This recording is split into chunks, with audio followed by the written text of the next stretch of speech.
விடுதலை பயணம். அதிகாரம் 15.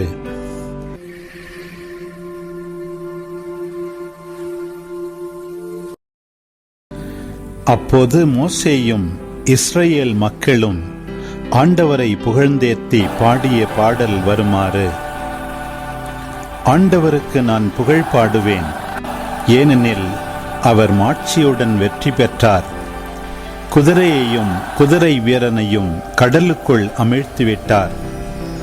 ஆண்டவரே என் ஆற்றல், என் பாடல், அவரே என் விடுதலை, என் கடவுள்.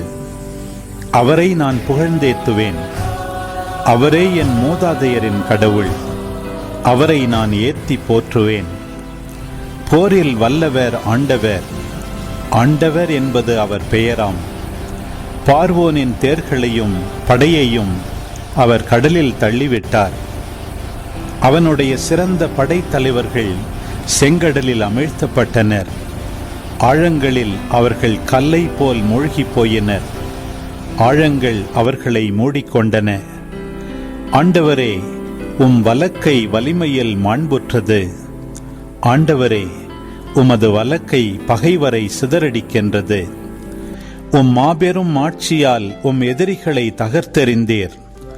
உமது சீற்ற கனலை கக்கி தாளடி போல் அவர்களை எரித்துவிட்டீர். உம் நாசியின் மூச்சால் நீர்த்திரள்கள் குவிந்தன. பேரலைகள் சுவரென நின்றன. கடல் நடுவில் ஆழங்கள் உறைந்து போயின. எதிரி சொன்னான், துரத்திச் செல்வேன், முன் சென்று மடக்குவேன், கொள்ளை பொருளை பங்கிடுவேன். என் மனம் இதனால் நிறைவு கொள்ளும். என் வாளை உருவுவேன். என் கை அவர்களை அழிக்கும். நீரோ உமது காற்றை வீசச் செய்தீர். கடல் அவர்களை மூடிக்கொண்டது. ஆற்றல் மிகு நீர்த்திரளில் அவர்கள் ஈயம் போல் அமிழ்ந்தனர். ஆண்டவரே, தெய்வங்களுள் உமக்கு நிகரானவர் எவர்? தூய்மையில் மேலோங்கியவர், அஞ்சத்தக்கவர், புகழ்ச்சிக்குரியவர், அருஞ்செயல் ஆற்றுபவர் ஆகிய உமக்கு நிகர் யார்? நீர் உமது வலக்கையை நீட்டினீர். நிலம் அவர்களை விழுங்கிவிட்டது. நீர் மீட்டுக் கொண்ட மக்களை உம் பேரருளால் வழிநடத்திச் சென்றீர். உம் ஆற்றலால் அவர்களை உம் புனித உறைவிடம் நோக்கி வழிநடத்திச் சென்றீர். இதை கேள்வியுற்ற மக்களினங்கள் அனைவரும் கதிகலங்கினர். பெலிஸ்தியாவில் குடியிருப்போரை நடுக்கம் ஆட்கொண்டது. ஏதோம் தலைவர்கள் அச்சமுற்றனர். மோவாபு தலைவர்களும் நடுநடுங்கினர். கானானில் குடியிருப்போர் நிலை குலைந்தனர். அச்சமும் திகிலும் அவர்களை ஆட்கொண்டன. ஆண்டவரே, உம் மக்கள் கடந்து செல்லும் வரை, அதாவது நீர் உடமையாக்கிக் கொண்ட மக்கள் கடந்து செல்லும் வரை, உம் கைவன்மை கண்டு அவர்கள் கல் போன்று மலைத்து நின்றனர். ஆண்டவரே, எம் தலைவரே, நீர் ஏற்படுத்திய உமது உறைவிடமும் உம் கைகள் உருவாக்கிய திருத்தலமும் அமைந்துள்ள உம் உரிமை சொத்தான மலைக்கு அவர்களை கொண்டு சென்று நிலைநாட்டினீர். ஆண்டவர் என்றென்றும் அரசாழ்வார். பார்வோனின் குதிரைகள், தேர்கள், குதிரை வீரர் அனைவரும் கடலில் சென்று கொண்டிருக்க, ஆண்டவர் அவர்கள் மேல் கடல் நீர்த்திரளை திருப்பிவிட்டார். இஸ்ரவேல் மக்களோ கடல் நடுவே உலர்ந்த தரையில் நடந்து சென்றனர். இறைவாக்கினளும் ஆரோனின் தங்கையுமான மிரியாம் கஞ்சிரா ஒன்றை கையில் எடுத்துக்கொண்டாள். பெண்டிர் அனைவரும் கஞ்சிரா கொட்டிக்கொண்டும் நடனமாடிக்கொண்டும் அவள் பின் சென்றனர். அப்போது மிரியாம், ஆண்டவருக்கு புகழ் பாடுங்கள், ஏனெனில் அவர் மாட்சியுடன் வெற்றி பெற்றார். குதிரையையும் குதிரை வீரனையும் கடலுக்குள் அமிழ்த்திவிட்டார் என்று பல்லவியாக பாடினாள். பின்பு மோசே இஸ்ரவேலரை செங்கடலிலிருந்து புறப்பட்டு போகச் செய்தார். அவர்கள் 3 நாள்கள் சூர் பாலை நிலத்தில் பயணம் செய்தனர்.